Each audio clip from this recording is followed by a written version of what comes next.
Hello guys, स्वागत है आपका हेरिटेज के एक्सप्लेनेशन चैनल पर। और आज आप देखने वाले हो आउटकम द वॉल्व्स का पार्ट 2। तो जैसा कि आपने पिछले पार्ट में देखा, काइल और नोलन नाम के दो आदमी शिकार के लिए निकलते हैं और काइल एक हिरन को मार देता है और वो हिरन मरता नहीं है। तो नोलन उससे कहता है कि इसकी सफरिंग जल्दी खत्म कर दो। फिर काइल को दूसरा हिरन दिख जाता है और उसे गोली मारकर उसके पीछे जाता है। और अब आगे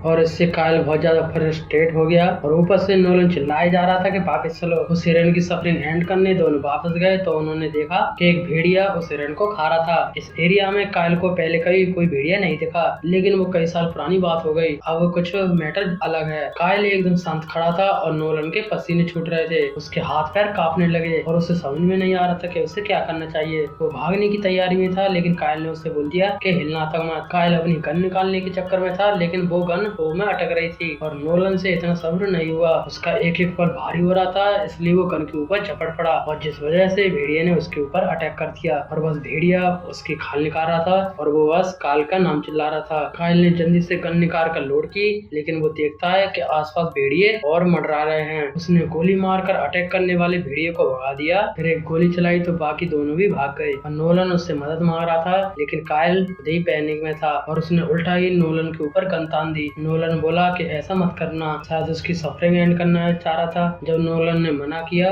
तो उसे वहीं पर तड़पता हुआ छोड़कर वो चला गया और नोलन रिक्वेस्ट करता रहा पर वो रुका नहीं। वो भागते हुए अपनी गाड़ी तक पहुंचा और गाड़ी लेकर सीधा केविन पर। और वो मौत को इतनी पास से देख के आया है, इसलिए उसके हाथ पैर कांप रहे थे और ऊपर से नोलन का जो हाल हुआ वो भी उसकी आंखों के ऊपर घूम रहा था। और अभी तो सोफी को जवाब भी देना है और उसे क्या बोलेगा ये भी इसे समझ में नहीं आ रहा। और काइल जैसे तैसे हिम्मत करके सोफी के सामने गया और उसे बता दिया कि भेड़िए ने नोलन को नोच डाला और मैंने बचाने की कोशिश की, लेकिन तब तक देर हो चुकी थी। और उसकी बातें सुन के सोफी के भी होश उड़ गए। सोफी के मन में तो बहुत कुछ चल रहा था, लेकिन उसने सिर्फ इतना ही पूछा कि नोलन जिंदा है कि नहीं। काइल ने बोला पता नहीं, तूने बचाने की कोशिश की लेकिन तुझे ये नहीं पता। जो कुछ भी वो उसके सामने बोल रहा था उससे सोफी लड़ सकती थी, लेकिन इतना टाइम नहीं था। चाकू, कंपास और तीर कमान लेकर वो बाहर निकल पड़ी और अपनी बाइक लेकर वो नोलन को ढूंढने जा रही थी। और काइल बोल रहा था कि मैं उस जगह पर दोबारा नहीं जाऊंगा, लेकिन सोफी बोली कि तुझे जाना तो पड़ेगा, तू ही बताएगा कि वो कहाँ पर है। और मजबूरन काइल को साथ चलना पड़ा। लोकेशन पर पहुंचते ही सोफी ने एरिया को छानना शुरू कर दिया। हालांकि ये लोकेशन थोड़ी अलग लग रही है। और उधर नोलन बेहोश पड़ा था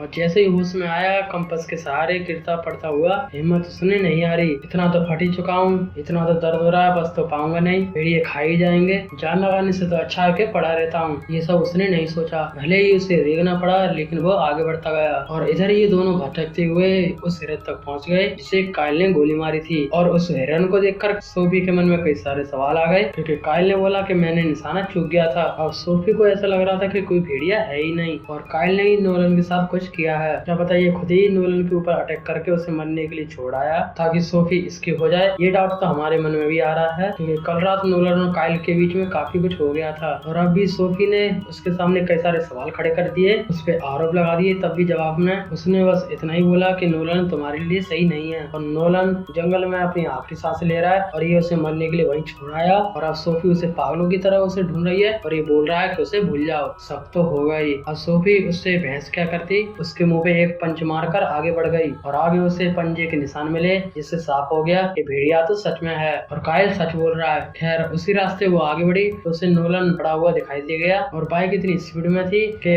ब्रेक न लगती और नोलन के ऊपर चढ़ जाती, इसलिए सोफी ने हैंडल दूसरी तरफ कर दिया और बाइक एक पेड़ में ठुक गई और सोफी बहुत ज्यादा आगे जाके गिरी। और इधर काइल अपने रास्ते पर था, तभी उसकी गाड़ी का फ्यूल खत्म हो गया। फ्यूल कैन उसके पास था ही, तो रुक के फ्यूल भरने लगा, लेकिन तभी एक भेड़िया उसके सामने आ गया और जिसकी वजह से कैन नीचे गिर गया। और राइफल में गोली थी नहीं, इसलिए वो तीर कमान से भेड़िया को भगा रहा था, लेकिन भेड़िया ज्यादा तेज था और उस भेड़िया ने काइल के ऊपर अटैक कर दिया। और जल्दी ही दूसरा भेड़िया आ गया, सीधा उसकी गर्दन पकड़ रहा था और तब काइल ने चाकू मार मारकर दोनों को भगाया, लेकिन तब तक भेड़िया भारी डैमेज कर चुके थे। कायल अब चलने फिरने की हालत में बचा नहीं था और ऊपर से भेड़िया उसकी चारों तरफ मंडरा रहे थे। कायल को याद आती है वो लकी गोली जो कि सोफी ने उसकी जेब में डाली थी। कायल ने उस गोली को रीलोड किया और आपको लग रहा होगा कि वो खुद को गोली मारकर अपनी सफरिंग एंड करेगा, लेकिन गोली उसने मारी अपनी तरफ आते हुए भेड़िए को। और उधर सोफी ठीक से अभी होश में नहीं आई थी, लेकिन उस पे भेड़िए ने अटैक कर दिया। जैसे ही भेड़िया उस पर झपटा, सोफी ने अपने चाकू निकाला और जिससे पहले वो उस भेड़िए को मार पाती, वो सीधे ढलान से सरक कर नीचे गिर गई और इससे वो और ज्यादा जख्मी हो गई। लेकिन एक चीज पर उसने देर से ध्यान दिया, उसका राइट हैंड जो कि बिल्कुल टूट चुका था, जो कि अब वो तीर कमान बिल्कुल भी नहीं चला पाएगी। लेकिन इस लाचारी में वो छुप कर नहीं बैठी, वो हिम्मत कर